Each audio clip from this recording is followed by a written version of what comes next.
La prédication est faite ce matin par René. Puis, c'est ça qui est. Ah oui, c'est à moi? Le compteur marche.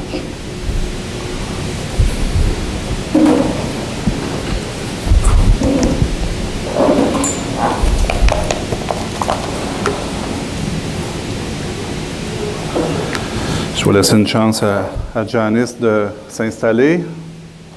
Il va falloir le baisser un petit peu. Ça va le baisser ici.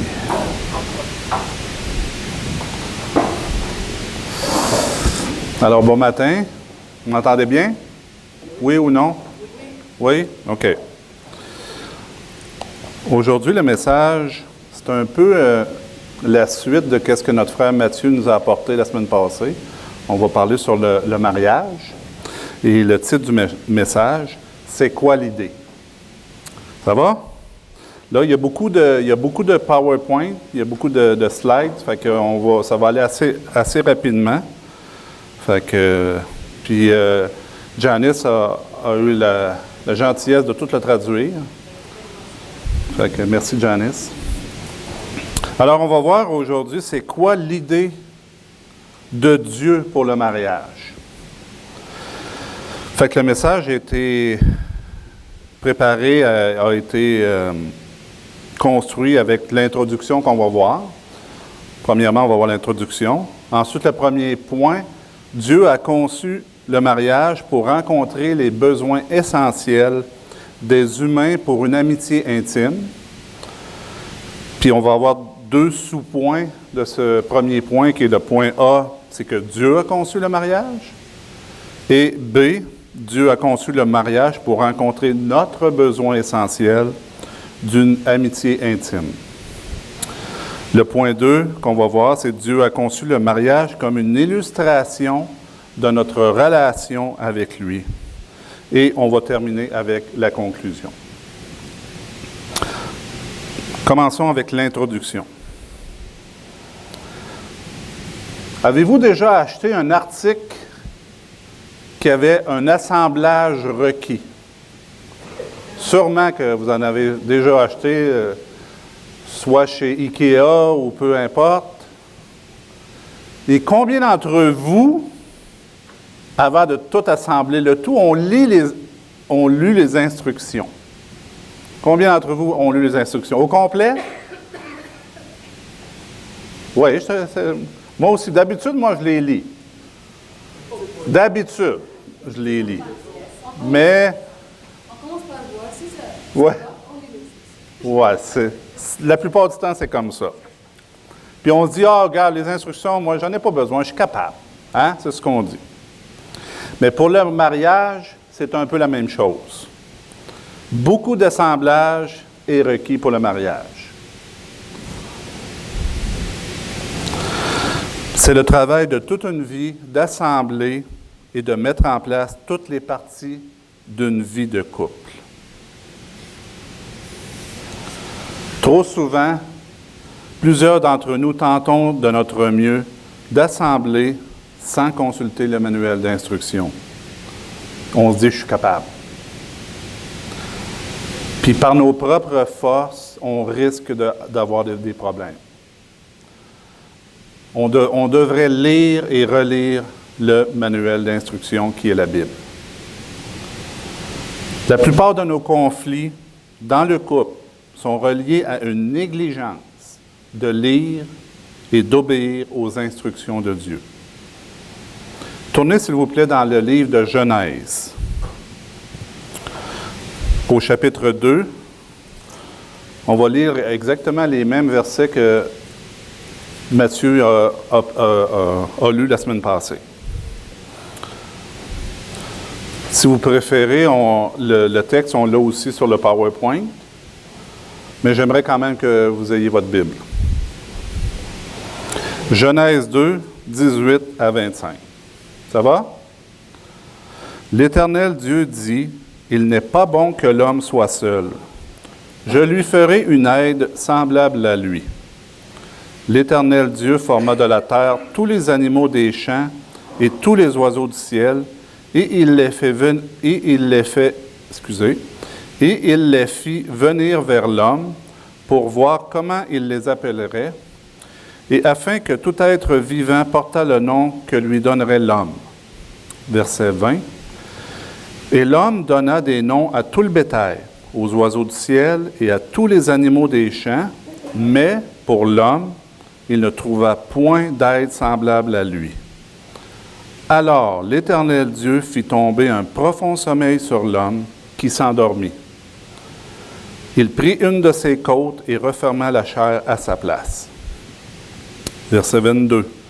L'Éternel Dieu forma une femme de la côte qu'il avait prise de l'homme, et il l'amena vers l'homme. Et l'homme dit, « Voici cette fois celle qui est os de mes os et chair de ma chair. On l'appellera femme parce qu'elle a été prise de l'homme. C'est pourquoi l'homme quittera son père et sa mère et s'attachera à sa femme. Et ils deviendront une seule chair. L'homme et sa femme étaient tous deux nus, et ils n'en avaient point honte. » Le passage explique la raison pourquoi Dieu a institué le mariage. Il nous donne aussi plusieurs principes. S'ils sont appliqués, nous permettront de construire un mariage qui glorifiera Dieu et nous apportera une joie durable. Le texte nous enseigne aussi que Dieu a conçu le mariage pour rencontrer, premièrement, nos besoins d'une amitié intime, d'un besoin d'une compagne ou d'un compagnon, puis de nous fournir une image de notre relation avec lui. Si on retourne dans le texte, c'est intéressant, le mot « l'Éternel » en hébreu est traduit Jéhovah, puis on le voit de plus que 6500 fois dans l'Ancien Testament, et cela met l'emphase sur la relation qu'il a avec son peuple. Le mot « éternel ». Dans Genèse 1, on nomme Dieu en tant qu'Élohim et non en tant que Jéhovah. Et Élohim met l'emphase sur sa puissance comme créateur. Parce qu'on sait que dans Genèse 1, Dieu créa les cieux et la terre, puis on le voit dans le chapitre 1, toute la création de Dieu. C'est le Dieu Élohim, le Dieu puissant, le Dieu créateur. Dans Genèse 2 le nomme l'Éternel Dieu, Jéhovah Elohim. Cela nous montre que le puissant Créateur est aussi le Dieu intime qui prend soin de ses créatures. Dieu savait que l'homme avait des besoins et il a pris les moyens nécessaires pour que les besoins de l'homme soient rencontrés. Allons au premier point. Dieu a conçu le mariage pour rencontrer les besoins essentiels des humains pour une amitié intime. Dans Genèse, au chapitre 2, verset 18, l'Éternel dit « Il n'est pas bon que l'homme soit seul, je lui ferai une aide semblable à lui. » C'est un peu ce que Matthieu nous disait la semaine passée. C'est au travers du chapitre 1, Dieu examine ses travaux et chaque fois il dit que c'est bon. Les versets, on les a ici, 10, 12, 18. Chaque fois il dit que c'est bon, même qu'il dit des fois que c'est très bon. Puis ici, c'est la première fois que Dieu dit dans sa création, c'est pas bon. Il n'est pas bon que l'homme soit seul. Pensez-y. Adam était parfait, sans péché, en relation parfaite avec Dieu, dans un environnement parfait. Qu'est-ce qu'il avait besoin de plus? C'était pas assez, pas selon Dieu. Dieu avait évalué que l'homme avait besoin d'une compagne semblable à lui. C'était pas bon pour lui d'être seul. Dieu reconnaissait que nos besoins n'étaient pas seulement une relation avec lui, mais aussi avec une partenaire de vie, horizontale, verticale. Puis ça ne veut pas dire que tout le monde doit se marier. Dans 1 Corinthiens, chapitre 7, versets 7 à 9, Paul lui-même, qui n'était pas marié, écrit « Je voudrais que tous les hommes fussent comme moi, mais chacun tient de Dieu un don particulier. L'une d'une manière, l'autre d'une autre. » We have the verse on the screen. You have the verse, okay? Okay, no problem. À ceux qui ne sont pas mariés et aux veuves, je dis qu'il leur est bon de rester comme moi. Mais s'ils manquent de continence, qu'ils se marient, car il vaut mieux se marier que de brûler. Dieu appelle certains à être seuls, à rester seuls. La raison principale que Dieu a conçu le mariage était de satisfaire le besoin essentiel d'avoir une amitié intime. Maintenant, on va au point A. Dieu a conçu le mariage. Pour réussir un bon mariage, nous avons besoin de 3 personnes. Dieu, l'homme et la femme. Puis le mariage, c'est comme un triangle, avec Dieu au sommet. On a le PowerPoint qui nous le démontre. Le plus près, le couple est avec Dieu, le plus près qu'ils sont avec Dieu, le plus proche qu'ils seront l'un de l'autre. Voyez-vous celui de droite? Plus vous êtes près de Dieu, plus vous êtes près de votre femme, puis plus que la femme est près de son mari. Le plus loin chacun sera de Dieu, le plus loin que l'homme sera aussi avec sa femme. Le plus loin, ils seront l'un de l'autre. Dès qu'Adam et Ève ont désobéi à Dieu, ils ont commencé à se blâmer l'un et l'autre. Puis, ce qui est important, c'est qu'un mariage qui se brise implique toujours qu'au moins un partenaire est éloigné de Dieu. Pour avoir un bon mariage comme Dieu l'a conçu, les 2 partenaires doivent avoir une bonne relation et marcher avec Dieu. Dieu dit qu'il ferait une aide semblable à lui. Le mot hébreu pour aide est « ézer ». Pardonnez mon hébreu, là. Et veut dire « secours ». C'est un mot utilisé aussi pour ceux qui sont en détresse et pour une aide militaire.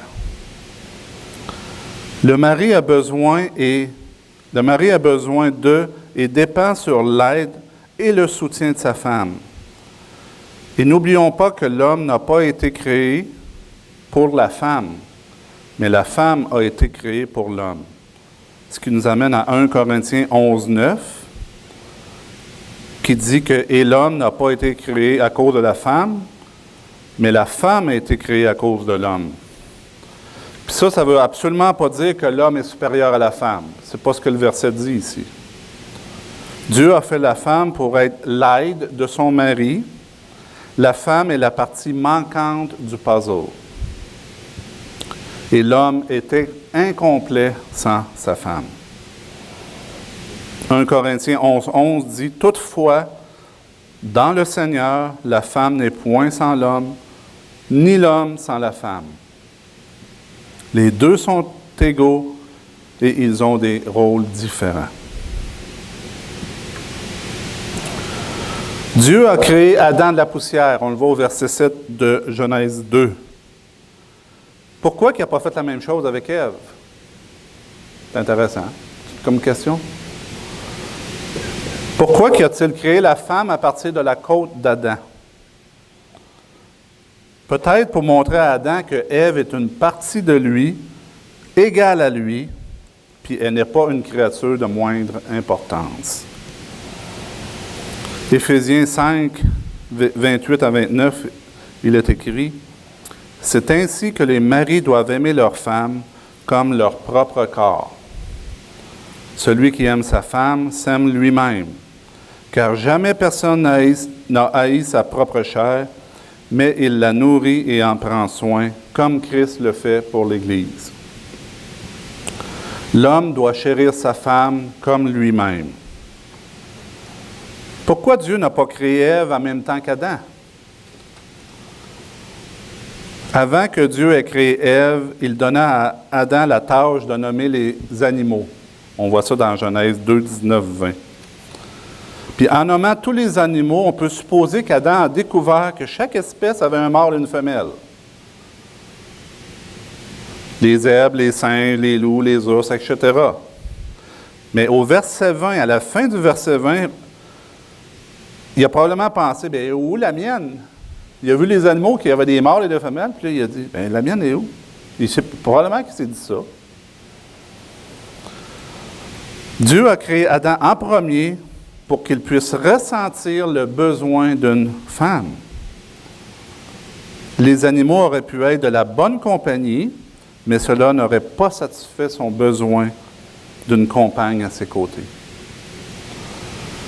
Nous devons remercier Dieu pour notre compagne et notre compagnon qu'il nous a donné et exprimer notre appréciation à celle-ci et celui-ci. Au verset 22, il est écrit « Dieu forma ». Le mot signifie littéralement « construire ». Adam aperçut Ève au verset 23, puis les premiers mots qui sont écrits dans la Bible venant d'Adam, la traduction ici ne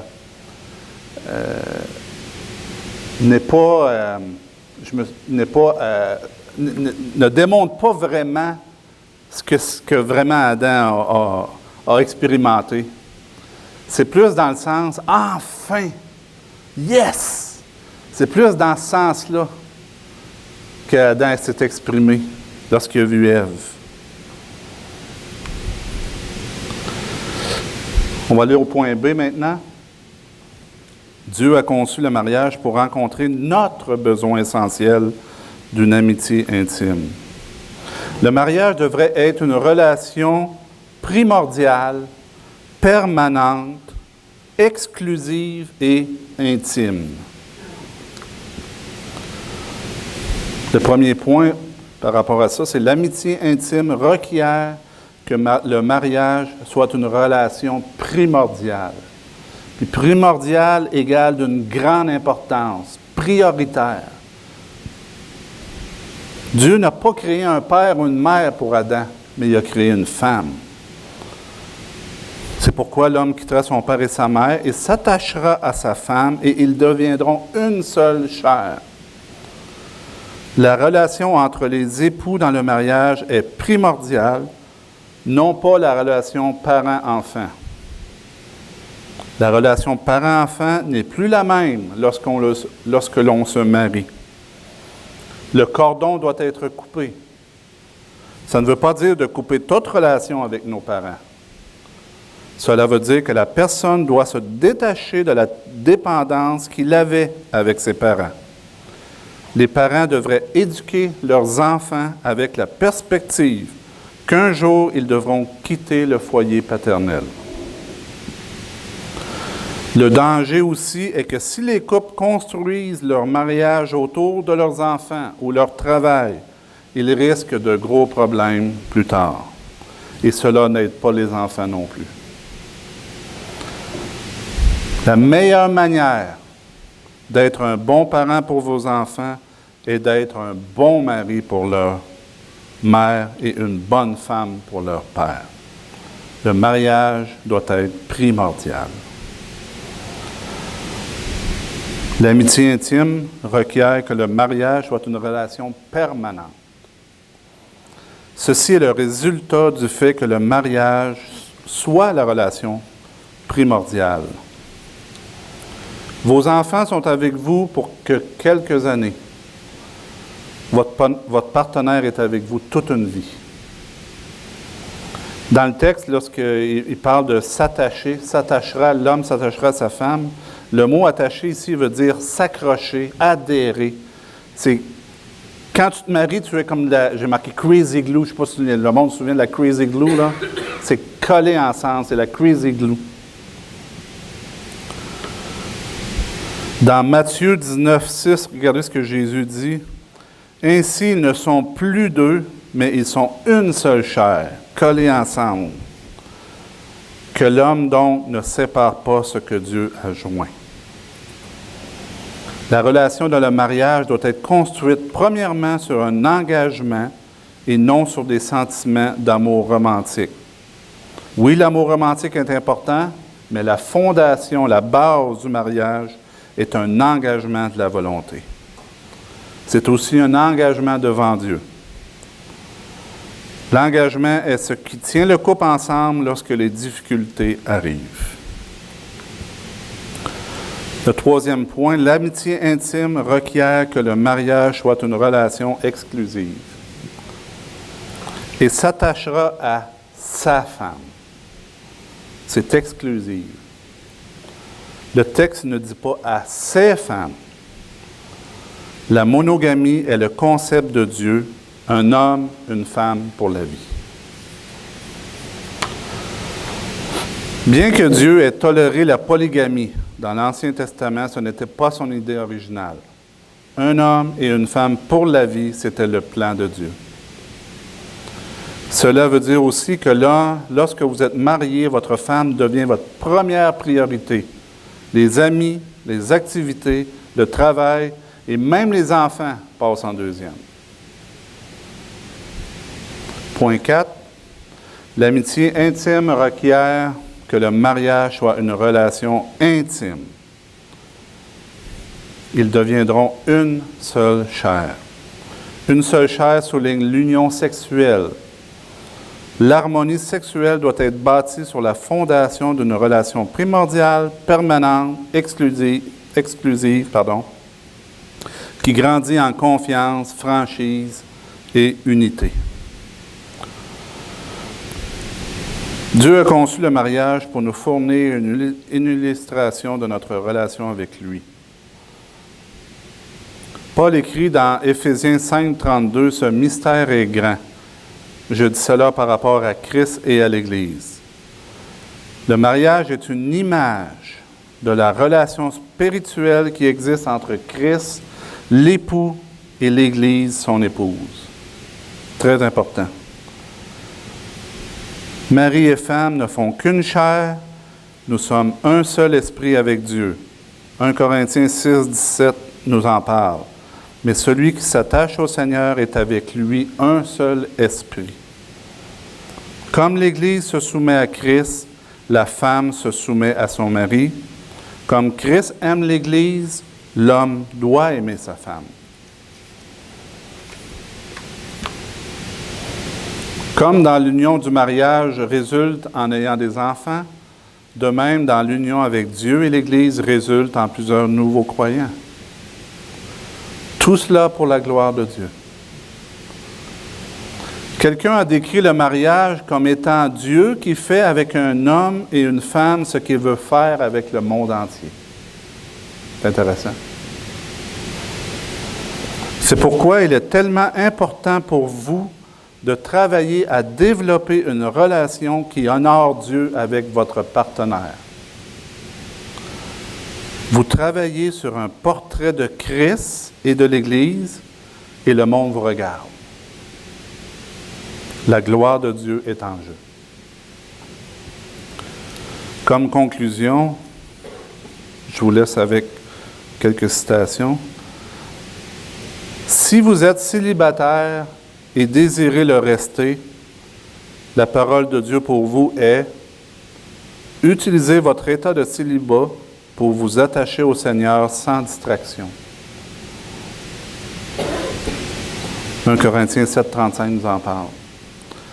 Si vous êtes célibataire et désirez vous marier, la parole de Dieu pour vous est « Grandissez en pureté et sainteté et priez pour un copain ou une copine qui est prêt à faire la même chose. Votre relation devra être centrée sur Dieu pour que le monde voie au travers de vous un portrait de Christ et l'Église. Si vous êtes marié à un non-croyant, la parole de Dieu pour vous est « Gagnez votre partenaire sans parole par votre manière de vivre qui honore Dieu. » Si vous êtes marié à un croyant, la parole de Dieu est pour vous.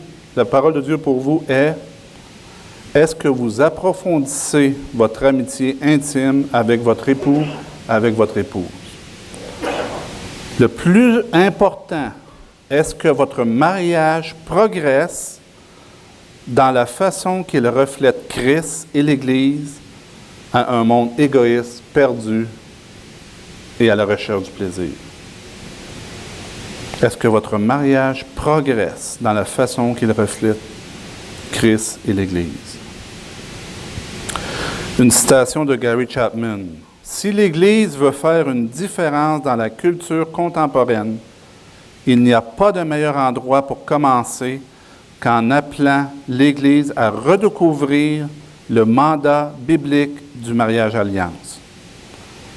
Mon arrière-plan académique est en anthropologie. L'anthropologie, c'est l'étude des cultures.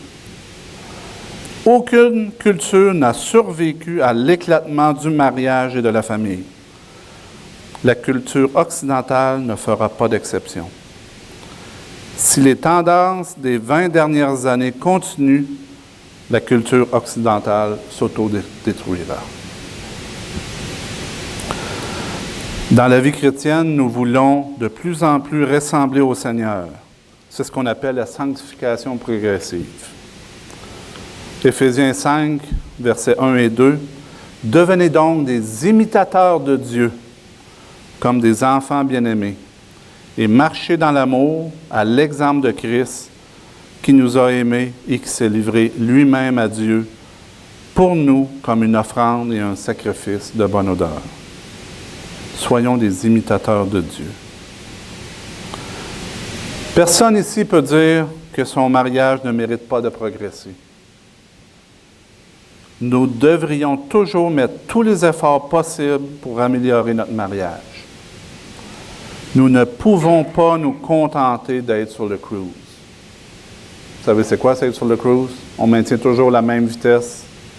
On ne doit pas se contenter de toujours être sur le même niveau. On doit toujours tendre vers la perfection.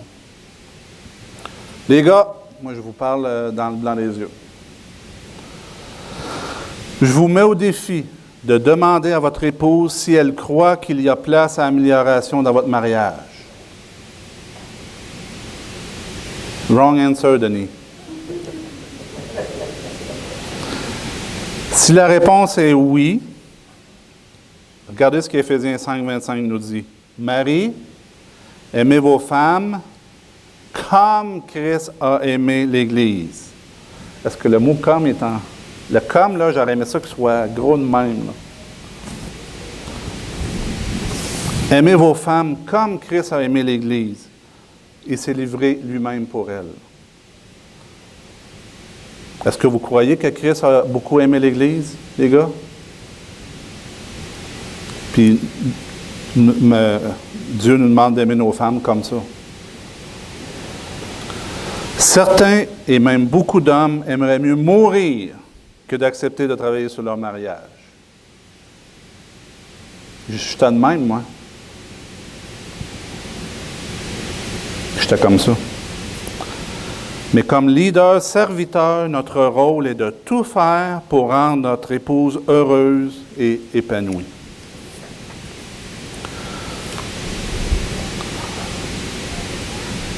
Là, je vais faire une promotion, là, de la publicité. J'aimerais beaucoup vous inviter à participer à APP. Amour en progression permanente. Janice et moi, on a à cœur ce cours-là depuis des années. Depuis des années que le Seigneur nous le met à cœur, puis on aimerait vous inviter. C'est un cours de Gary Chapman. C'est 11 leçons basées sur un livre « Couple et complices ». On l'a en anglais aussi.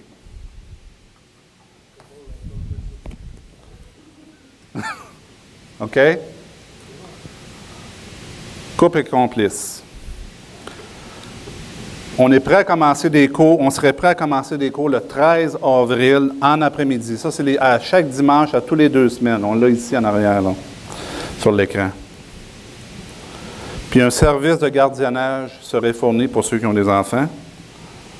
Ça commencerait à 1h30, puis on estime à peu près la durée du cours par session d'à peu près 1 heure, 1h30.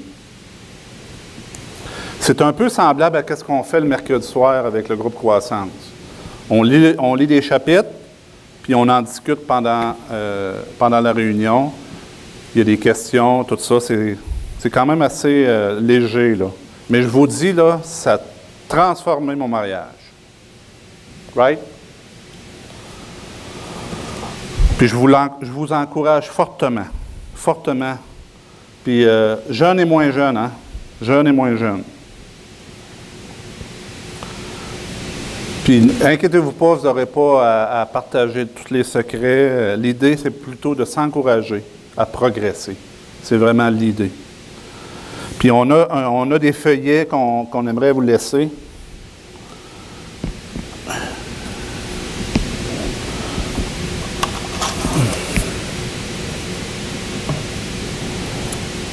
Tantôt après, là, je vais vous les offrir, là. Puis si vous avez des questions, là, gênez-vous pas, venez nous voir. On va répondre à vos questions concernant le cours, si vous avez des questions. Puis comme je disais tantôt, ce cours-là a changé beaucoup notre vie. Puis je voulais pas non plus, je voulais pas suivre ce cours-là. Moi, c'était correct. Mon mariage était quand même, ça allait quand même bien, je veux dire. Mais je remercie le Saint-Esprit de m'avoir, et ma femme, de m'avoir incité à le faire. Nous croyons sincèrement, on est rendu là, oui. Nous croyons sincèrement que le cours de Gary Chapman est un excellent outil pour nous aider à faire de nos mariages des couples qui sont plus unis, communiquent plus, attirent les gens à Dieu, ressemblent de plus en plus à ce que Dieu avait conçu au départ et glorifient Dieu. Fait que je vous encourage à venir nous voir. Je vais passer ça tantôt. Prenez-le en considération, s'il vous plaît. Ça a vraiment changé notre vie, à Janice et moi, dans notre mariage. Puis on va terminer avec la prière. Seigneur, merci pour M. Chapman, Seigneur, qui, dans ce livre, nous montre vraiment comment toi tu vois le mariage, comment nous devrions agir dans notre mariage, comment nous devrions croître, comment nous devrions être un témoignage pour tous ceux qui nous entourent, pour que les gens puissent être attirés à toi, Seigneur. Et aussi, Seigneur, ce qui est important, c'est qu'on reflète l'amour que Christ a pour l'Église, l'époux envers l'épouse. Seigneur, merci de nous aimer d'un si grand amour. Et je te prie pour mes frères et sœurs ici ce matin, que tu puisses toucher leur cœur, Seigneur, pour un désir de vouloir progresser dans le mariage et de ne pas se contenter seulement d'être sur le cross. Au nom de Jésus. Amen.